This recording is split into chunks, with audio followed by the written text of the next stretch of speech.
So we're back again today working on the truck. We're going to be putting the rear lift in, as well as I went and picked up a set of brake line adapters today, and we're also going to be making the sway bar end links today.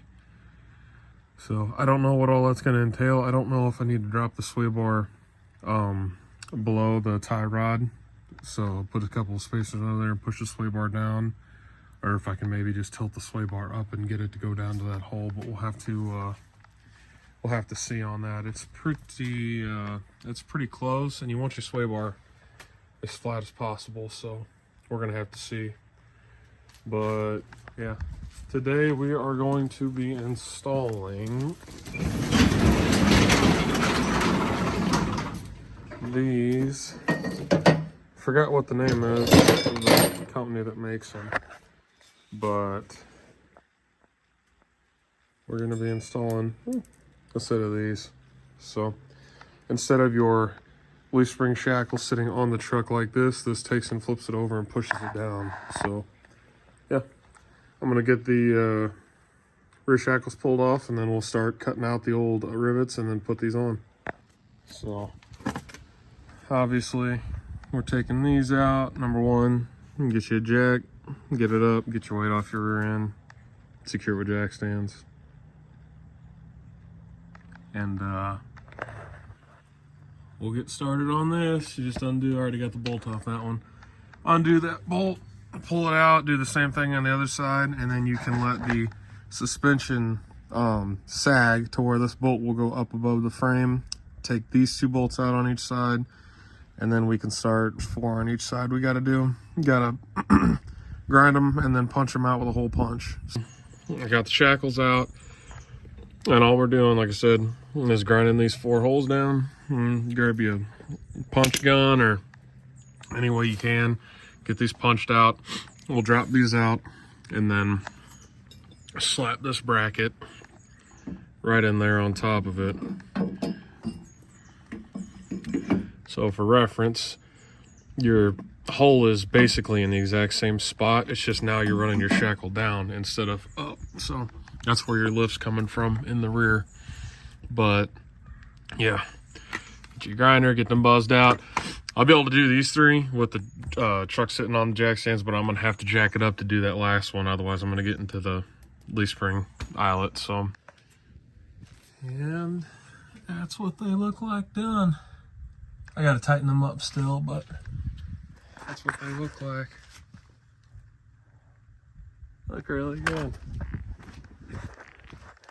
Looks like the old square body whenever they do the shackle flips on them, but they turned out really good. Definitely brought the rear up a ton. I think it's all but about perfect. Let me grab a tape measure real quick and see. I believe I'd have to look to get the exact before and after, but I believe the rears were sitting at like 9 1/4 or 9 1/2, and now we're sitting, I bounced it a couple times too, so we're sitting like right at 14 1/2 in the rear, and I think the fronts are 15 1/2. Nope, basically, let me get on the tread here, 16 3/4, 16 7/8, which is about 2 inches of lean, which is exactly what I wanted. So it turned out perfect. I am super excited about that.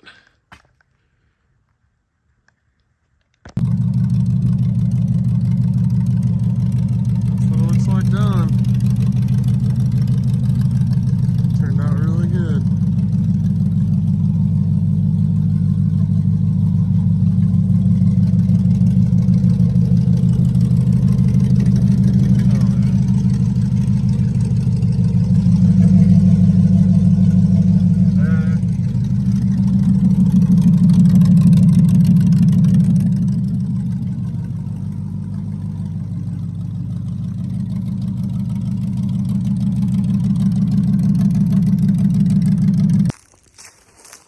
Still got a couple things to button up. I just brought it down here to the field, put a couple miles on it, make sure everything's working good. Brakes bled pretty easy. I didn't even have somebody to help them bleed, and so I just filled them up, let them gravity feed. No leaks, no nothing out of there. And sealed up down there pretty good, so that's good news. Still got to tighten up the tie rods and stuff. And get the shock extenders for the front. But outside of that and doing the sway bar, I still got to make that. She's done. Fronts and rears are done. On the rear, you don't have to do an extended brake line because of how long the hard line is. You can just bend it down over the edge and you've still got plenty of slack. And then rear shocks are honestly even better than the fronts. However, they do need extended a little bit because whenever you lower this, or whenever you jack it up, the rear end droop's like 6 inches and you don't want the shock to be what's catching it. So the only other thing I might do is, for some reason, these shackles I got have got an offset upper bushing. I think I might try to squeeze it to center because if you see, it's got the shackle twisted in a little bit. So I might take them out and try to push them back to center. Just put them in the vise and squeeze them. So, but yeah, that's it. She's done. Like I said, not that bad. Rough country 10 to 12 for about 2,400, and I think I got 2,400 and like 50 bucks in it. So 2,450, 2,500, everything all said and done. I spent more money on some things than someone else would have to too if he was going to replicate this.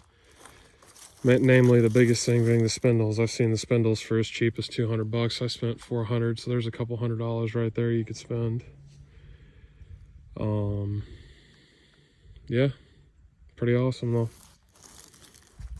So I'll go up and get the sway bar knocked out, and I think that's about it. And then order them shock extenders and be done with it.